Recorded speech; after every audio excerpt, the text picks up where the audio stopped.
만들어 보았습니다. 그 클로우 스트라이크의 소프트웨어 제어 방법에 대해서 상세하게 설명을 드리겠습니다. 근데 이 로봇을 제어하는 데는 여러분들이 배우지 못한 몇 가지 소프트웨어적인 개념을 더 배워야 합니다. 그 제일 첫 번째가 바로 변수. 그 스크래치 할 때 변수 좀 배웠죠, 그죠? 어떤 거였죠? 기억나나요? 네, 바로 여기에 변수는 스크래치 할 때 뭐 variable이라고 배웠죠, 그죠? variable. 근데 일종의 그릇이라고 그랬죠. 어떤 값, value, 어떤 값을 담을 수 있는 그릇입니다. 그래서 여기에다가 어떤 문자를 담든지 아니면 어떤 숫자를 담든지 아니면 어떤 글자, 문자열, 그러니까 긴 글을 담든지 무엇이든 담을 수 있는 그런 그릇이죠. 그죠? 예를 들면 A는 1, 이때 A는 변수죠. 그죠? A에다가 1의 값을 담는다라고 하는 그런 의미고, 그죠? B는 2, 네, 이때 B도 역시 변수죠. 그죠? 그래서 B에다가 2의 값을 담는다. 이런 거고, 물론 A와 B의 변수는 위에 이렇게 정의가 되어 있어야 됩니다. 근데 어쨌든 프린트, 뭐, 화면이든 종이에든 인쇄를 해서 보여주게 해달라. 이런 거죠. 그죠? 프린트 A 더하기 B. 이렇게 하면 A와 B를 값을 더해가지고 그것을 출력해달라. 라고 하는 그런 의미라고 지난 스크래치 할 때 배웠습니다. 근데 이 변수를 NXT.js 다루는 방법은 좀 다릅니다. 좀 색다르기 때문에 여러분들이 굉장히 많이 헷갈릴 수 있습니다. 그래서 처음부터 좀 차근차근 들으시기 바랍니다. 자, 클로우 스트라이크를 가장 간단하게 먼저 한번 살펴보면 여기에 뭐가 나와 있냐면, 자, 먼저 detect, 오브젝트, 어떤 물건의 첫 번째 시작 위치를 잡는 겁니다. 제가 여기 맥에서는 한글 지원이 안 되기 때문에 이렇게 영어로 썼는데, 뭐 쉬운 영어이기 때문에 여러분들 이해할 수 있습니다. 먼저 제일 첫 단계는 물건의 시작되는 위치를 찾아서 물건이 만약에 어떤 물건이 발견이 되면 바로 로봇을 멈추는 그런 로직을 짜겠습니다. 이때 제일 먼저 등장하는 것이 여기 디스턴스라고 하는 이 가방 이쪽이죠. 이 가방이 그릇입니다. 그릇. 그래서 변수를 의미하는 거고요. 자, 이 가방을 선택하면, 자, 밑에 내려가 볼까요? 밑에 보면 변수 박스가 보이죠, 그죠? 여기에 보면 뭐 로직, 넘버, 텍스터 뭐 이런 것들 있죠, 그죠? 여기에 선생님이 디스턴스는 넘버, 변수를 제가 만들었는데 어떤 숫자의 성격이 있는 그런 변수다라고 하는 이런 의미입니다.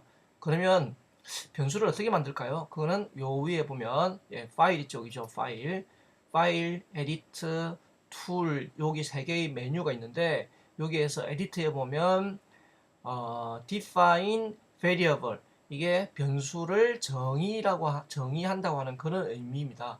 여기 이것을 선택하면, 자, 화면 한번 볼까요? 자, 이렇게 나오죠, 그죠?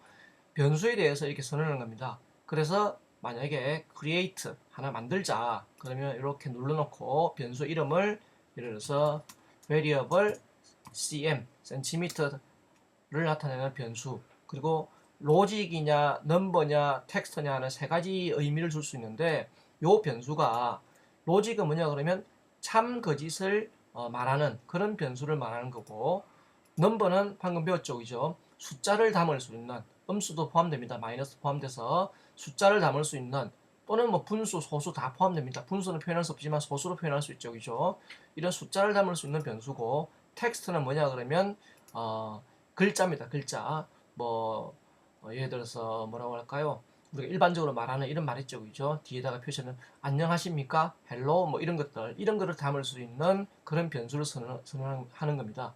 이 변수를 선언할 때 왜 이렇게 타입이라고 하는 로직이냐, 넘버냐, 텍스트냐 이런 걸 선언해줘야 하느냐면, 물론 안 해줘도 되는 그런 제어 언어도 있습니다. 근데 대부분의 컴퓨터 언어들은 이런 것들을 선언하게 되어 있는데, 나중에 익숙해지면 이걸 선언하는 것이 훨씬 쉽다는 것을, 훨씬 간단하다는 것을 여러분들이 알게 됩니다. 일단은 이렇게 우리는 넘버를 선언하게 되면, 그리고 create 됐죠, 그죠? 그 다음에 close.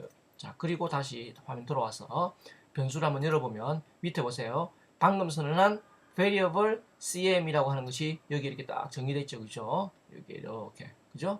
그래서 다시 한번 정리하자면 edit define variable 여기서 create 또는 수정을 할 수 있습니다. 그죠? 이렇게 선택하면 수정도 할 수 있습니다. 네.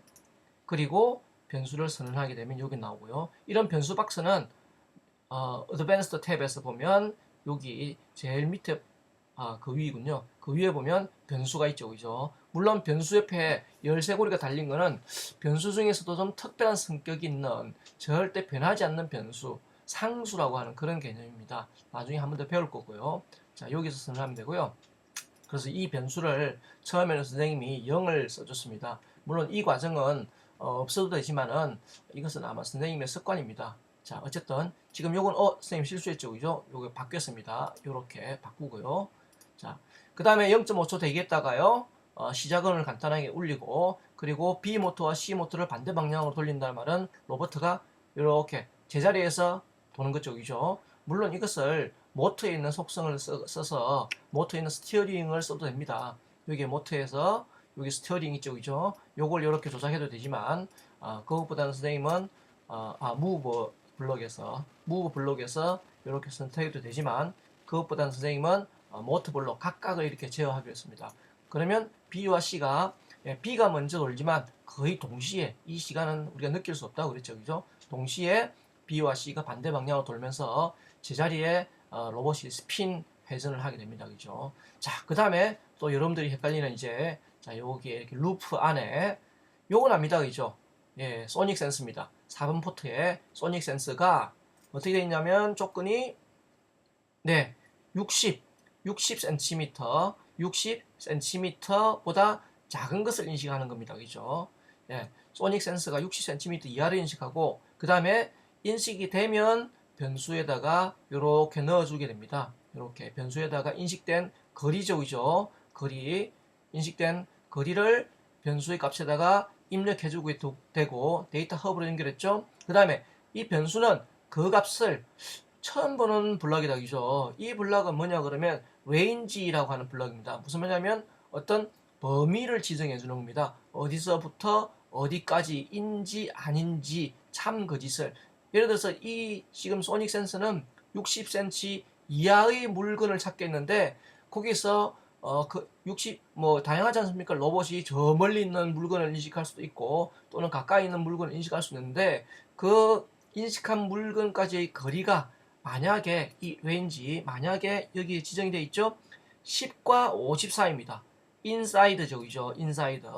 10과 50 사이에 있는 물건이라면 참 yes를 바깥으로 보내주고 그렇지 않으면 no를 보내주는 겁니다. 근데 이것이 루프의 로직과 연결되어 있죠. 그죠? 로직 스냅과. 그러면 루프의 로직과 연결된다는 말은 요것이 소닉 센서가 인식한 물건의 거리가 10과 50 사이일 때까지 계속 물건을 찾으라 이 말입니다. 반대로 이해하면 안 됩니다.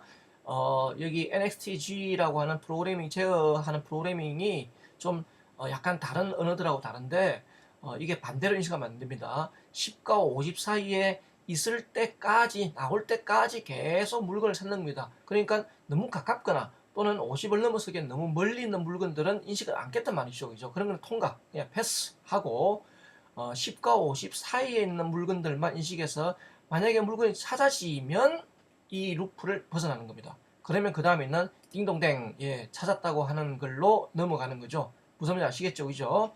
그래서 이렇게 넘어오는 거고요. 이거는 지금 뭐냐 그러면 제가 한 번 더 설명을 드리면 지금 자 잠깐만요. 이거는 물건이 여기 있고 여기 있고요. 그 다음에 로봇이 현재 이렇게 있습니다. 이렇게 있을 때 로봇이 여기서 이렇게 디텍트를 하겠죠. 그죠? 소닉 센서를 이렇게 뚜두두두두두두 쏘겠죠. 소닉 센서 이렇게 범위가 좀 있습니다. 이 범위는 사실 이 오차들이 제법 있습니다. 뭐 날씨의 오차, 뭐 로봇의 컨디션 오차, 배터리 상태의 오차 등등등. 어쨌든 이렇게 인식하는 범위가 있는데 얘가 제자리 스핀 회전하니까 이렇게 돌겠죠, 그죠? 이렇게 돌다가 처음으로 요 끝이 이렇게 인식되는 요 순간이죠, 그죠? 여기 이렇게 딱 인식되는 순간 로봇이 멈추게 하는 겁니다. 그러니까 이쪽 끝이지 요게 중간쯤 온 상태가 아닙니다. 자, 요걸 먼저 인식하셔야 되고요. 그래서 현재는 물건이 어떤 오브젝트가 인식되자마자 네, 딩동댕 하고 멈추는 겁니다. 모터는 멈췄죠, 그죠? 멈출 때는 모터를 쓰지 않고 그냥 move 블록을 썼습니다.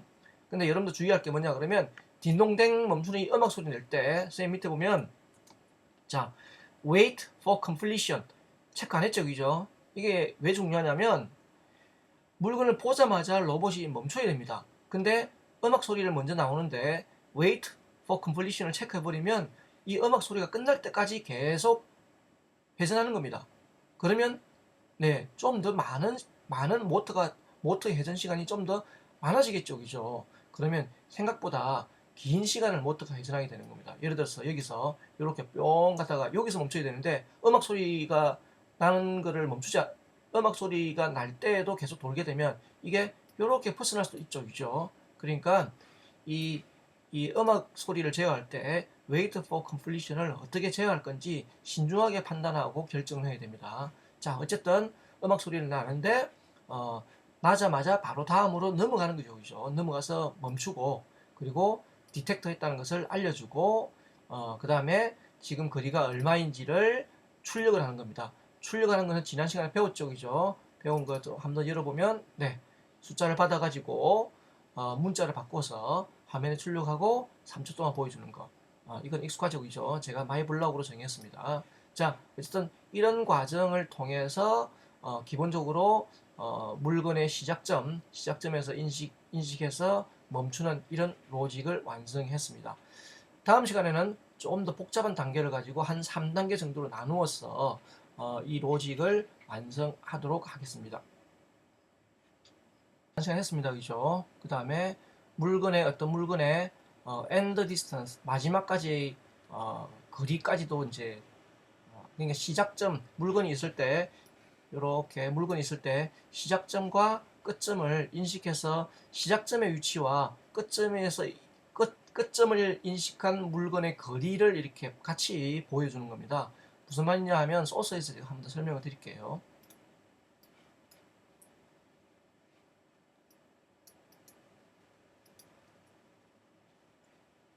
자, 한번 볼까요? 소스에 보면 앞에는 설명한 대로 되어 있고요. 그 다음 두 번째 보면 수정된 게 보면 자, 이렇게 수정됐습니다. 물건을 찾았다고 인식했을 때 딩동댕 찾았습니다. 그 다음에 바로 멈추지 않고 로직이 하나 더 들어가 있죠, 그죠? 자, 이 로직 여러분들이 아는 매스 함수가 있고요. 그 다음에 변수가 두 개 있습니다. 변수 하나는 distance, 그죠? 또 다른 하나는 distance 2라고 제가 적어놨습니다. 그죠? 자, 뭔지 한번 자세히 볼까요?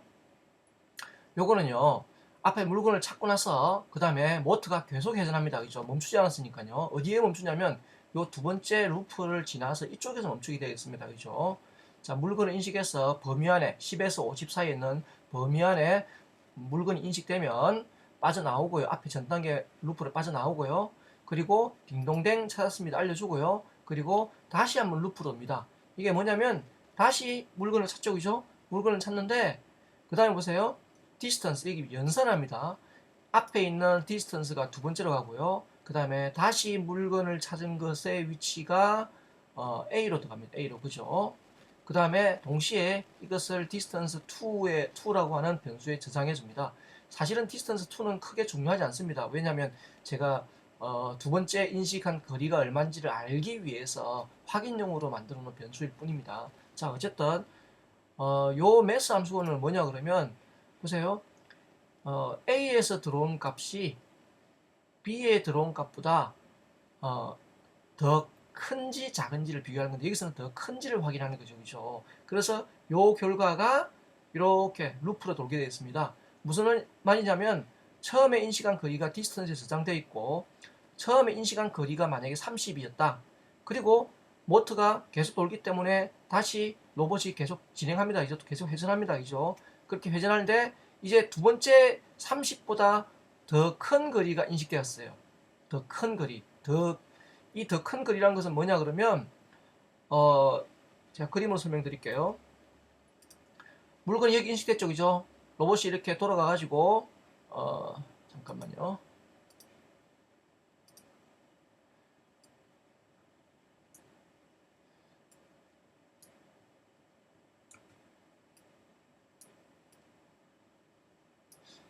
자, 로봇이 이렇게 인식을 먼저 시작하고요, 그죠? 두 번째, 이렇게 인식하는 순간 여기서는 길이가 요만큼입니다. 요만큼, 그죠? 근데 여기서는 길이가 이렇게 깊어지죠. 이렇게, 그죠? 깊어집니다. 그러니까 여기서 시작해서 여기의 깊이까지를 이렇게 인식하는 겁니다. 그러면 여기서 이렇게 돌다가 여기에서부터 이렇게 깊어지니까 두 번째 루프에 들어가는 겁니다. 그죠? 자, 그걸 설명한 거고요. 다시 계속 볼까요? 그래서 물건의 깊이가 더 깊어지면 이제 이 루프를 벗어나는 겁니다. 이거는 이제 어떤 우리가 물건을 인식했을 때 그 인식한 시작점하고 끝점을 찾는 겁니다. 왜 굳이 시작점과 끝점을 찾느냐? 그냥 시작했을 때 멈춰가지고 이렇게 팔을 뻗어서 잡아도 되는데, 물론 그렇게 해도 되지만 좀 더 스마트하게, 인텔리전트하게 정확하게 물건의 중앙에 위치시키고 싶은 거죠, 로봇을. 그래서 이렇게 두 번째 루프까지 돌고 나서 그 다음에 멈추고 찾았다. 그 다음에 역시 출력을 해주는데 두 개 출력해 주죠, 그죠? 디스턴스, 인식한 시작점, 디스턴스 2. 그 다음 두 번째 더 깊어진 깊이, 그러니까 물건의 끝점이죠, 그죠? 그 끝점을 다시 문자로 변환해서 화면에 출력해주는 그런 그림입니다. 그러면 우리가 이제 로봇을 통해서 로봇을 회전시키면서 물건의 시작점과 끝점을 찾았습니다, 그죠? 두 번째는 시작점과 끝점의 중간의 위치로 다시 로봇을 돌리면 돼 있죠, 그죠? 네, 그것이 바로 다음 소스에 보면 나와 있습니다. 자, 이 소스 보면요, 앞에는 똑같고요.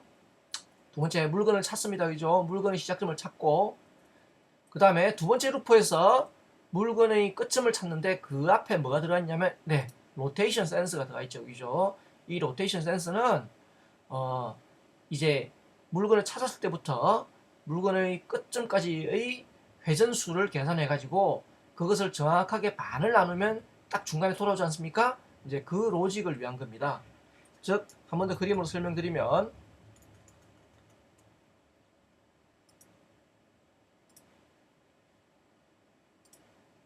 자, 물건이 여기 이렇게 있다고 칩시다. 그러면 로봇이 여기서 이렇게 인식을 시작하겠죠, 그죠? 시작. 그 다음에 여기서 돌아가지고 이렇게 통과했습니다, 그죠? 깊죠, 그죠? 자, 그러면 여기서부터 요까지의 로테이션 센서를 작동시키는 겁니다.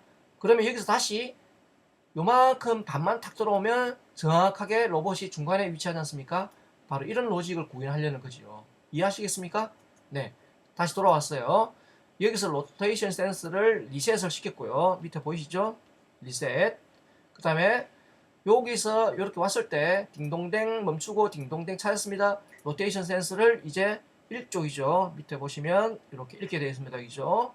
읽어드립니다. 그러면 읽은 값은 설명드렸지만은, 네, 여기서 읽은 값은 여기서 요만큼의 로테이션 센스 회전수가 나오겠죠, 그죠? 이것을 우리가 이제 나누는 겁니다. 여기 보면, 자, 로테이션 센스 값을 와가지고 매스 함수, 수학 함수 쓰죠, 그죠? 수학 함수 뭘 쓰냐면 나누기입니다. 나누기를 하면 어떻게 된다고 그랬죠? 네, 여기서 이렇게 돌아오는 겁니다, 그죠? 이렇게 반. 네, 그러면 다시 B 모트와 C 모트를 반대 방향으로 돌려주는 겁니다, 그죠? 근데 지금 여러분 이거 주의해야 될 게 다음 챕터에서 제가 설명드리겠습니다. 돌아오고요. 그 다음에 D는 똑같습니다. 뿌려주는 거죠, 그죠? 그러면 로봇이 이렇게 시작점, 끝점, 다시 중간점으로 돌아오는 것이 됩니다, 그죠? 자, 그 다음 3 보면 앞에 똑같습니다. 중간에 로테이션 센스 했고요. 근데 변화된 게 있습니다. 뭐냐 그러면 여기 보면 BC 모터를 돌릴 때 기본적으로 모터 파워, 요 밑에 보면 모터 파워가 체크가 안 되어 있습니다. 근데 제가 체크했죠, 그죠? 왜냐하면 모터 파워가 체크되어 있으면 뭐랄까 힘이 좋을 뿐만 아니라 만약에 돌아라 90도 돌아라 그러면 이 모터는 90도 돌 때까지 계속 힘을 주는 겁니다. 전류가 공급된다는 거죠. 이게 체크 안 돼 있으면 만약에 장애물을 만나거나 마찰력이 강해서 모터가 90도 못 돌았다. 그럼 못 도는 상태에서 끝나버립니다. 근데 파워로 체크하게 되면 어쨌든 이 모터는 무조건 돌게 되어 있습니다. 힘이 세다는 얘기죠, 그죠? 그래서 지금은 이 회전 각도가 중요하기 때문에 제가 B와 C에 모터 파워를 다 체크해놨고요. 그 다음에 로직은 똑같습니다. 똑같죠, 그죠? 똑같은데 여기에 또 달라진 게 뭐냐 그러면 얘를 연산을 해서 조금 더 자세히 볼까요? 얘를 연산을 해서 이렇게 B와 C에 공급해 주죠. 반 나눠 가지고 B, C를 거꾸로 반 돌게 만드는 겁니다. 근데 여기 보면 얘들이 이렇게 각도가 이렇게 정해져 있습니다. 이거 둘 다. 여러분들 이걸 잘못 제거하면 안 되는데 밑에 한번 더 볼까요? BC 모터, B 모터에 대해서 선생님 보면 여기 밑에 보면 언리미티드가 되면 안 됩니다. 그러면 계속 돌게 됐어요. 여기서 반드시 디그리를 제어해야 되고요. 그렇게 해서 요 데이터 허브로 연결해 주게 되면 지금 원하는 대로 이 그림이 이렇게 동그란 화살표 우리가 계산한 값대로 모터를 돌리게 됩니다. 그리고 멈추고요. 그 다음에 새로운 로직이 나왔습니다. 그죠? 이 로직은 간단합니다. 멈추고 이제는 로봇을